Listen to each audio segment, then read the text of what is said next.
Well, hello everyone. I am Bruce, and welcome to another video on Congress Weekly. Thank you for tuning in.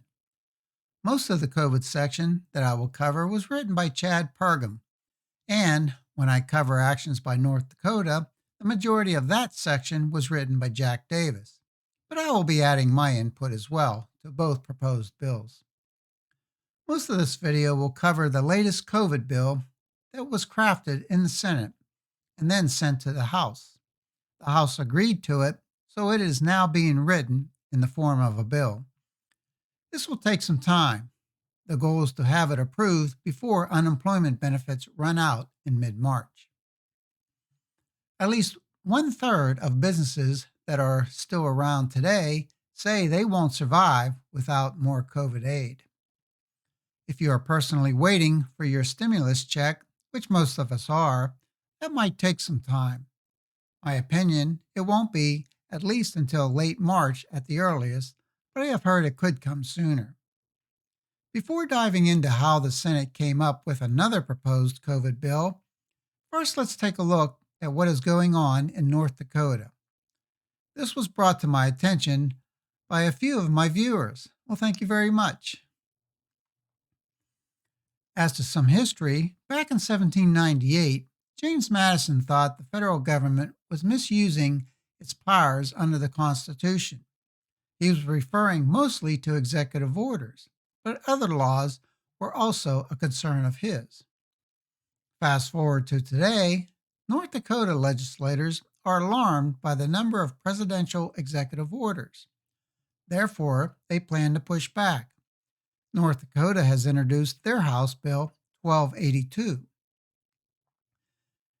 What it basically states is, upon receipt of federal legislation, regulation, or an executive order for consideration and process, the committee shall recommend whether to nullify in its entirety a specific federal law, regulation, or executive order. In making its recommendation, the committee shall determine if the legislation, regulation, or executive order is outside of the scope of the powers delegated to the federal government in the Constitution of the United States. If the North Dakota bill would pass, they could then decide if anything passed by the federal government would become law in North Dakota. It is my opinion, if North Dakota passes this legislation, perhaps other states may follow suit. I'll keep an eye on this interesting twist. As for COVID-19 and the details of the vaccines, which I will cover in another video, let's go over what's going on right now. The country as a whole is moving very slowly with people receiving their vaccines. The country's average of people receiving just their first shot is 9%. That should pick up, but for now, many are standing in long lines waiting just to receive their first shot. And that is if they can find a line to stand in. Pfizer just mentioned they plan to soon double their production, which is good news. However, it is still early, in my opinion, to know if the current vaccines will also take care of the variants springing up. Experts feel the variants will be widespread throughout the United States in March.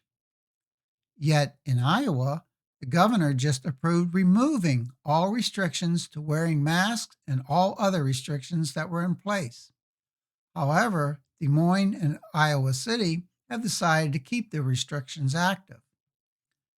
The CDC just stated there are school reopening guidelines coming this week, so the push is on for schools to reopen, if not already.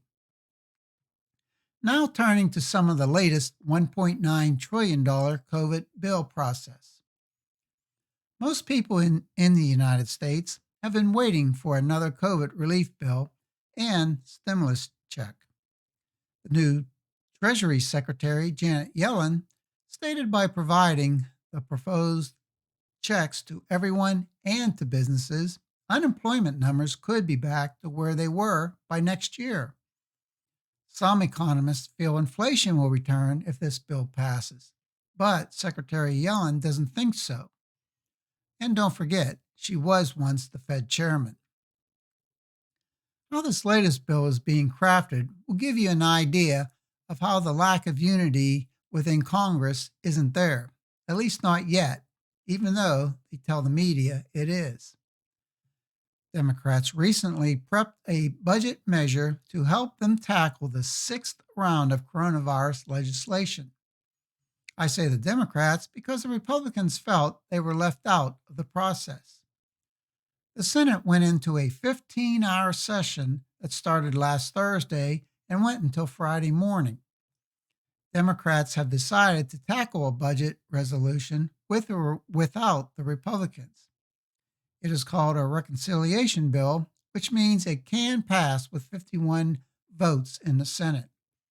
However, Democrats are stating it is about bipartisanship. There were many amendments offered by the Republicans, but it was the last one that really mattered the most. Per custom, the Senate Majority Leader often finishes legislation with what's called a substitute amendment. A substitute amendment rips out everything that's in a bill and inserts brand new legislative text. The substitute altered everything, and on Friday morning, the Senate adopted Senator Schumer's amendment. The vice president was in the chair, breaking a partisan tie. It was her first vote breaking a tie as vice president. Democrats voted in lockstep to accept Senator Schumer's substitute amendment, erasing 15 hours of work by both sides of the Senate. As for Senator Schumer, who is now the Senate Majority Leader, could be facing a challenge in 2022. So he is perhaps purposely leaning more to the left's agenda and pushing it through to win over votes. Time will tell.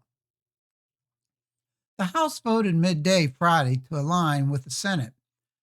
The House and Senate in agreement, lawmakers can now begin to prep a budget reconciliation package that would carry the actual coronavirus relief measure.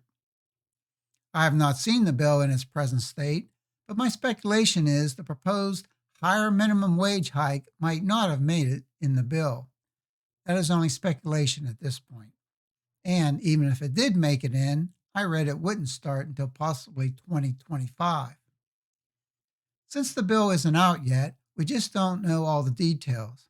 What I have read so far, this bill is known as the American Rescue Plan and calls for $1,400 per person eligible to receive it, $3,000 per child aged 6 through 17, and $3,600 per child under the age of 6. And both of those amounts would be paid out in monthly payments for a year. But don't expect to see any of those funds right away. Those who are jobless would receive $400 a week instead of $300. But I am not sure how long that lasts, I think through September. There would be rental assistance for low and moderate income households who have lost jobs during the pandemic. One of the goals of this package is to lift 12 million Americans out of poverty, which is a very good thing. As they say, don't count your chickens until they're hatched. There is a ways to go in this new bill. I'll be on the lookout for more details. So that is where we stand today. Lots of moving parts going on in Congress, along with the impeachment hearing, which I covered the build-up to it in one of my previous videos. Well, thanks for watching. If you like my videos under Congress Weekly, please click the thumbs up and subscribe. You can also leave your thoughts by using the email address shown below at the bottom of the screen. Until my next video, please be safe.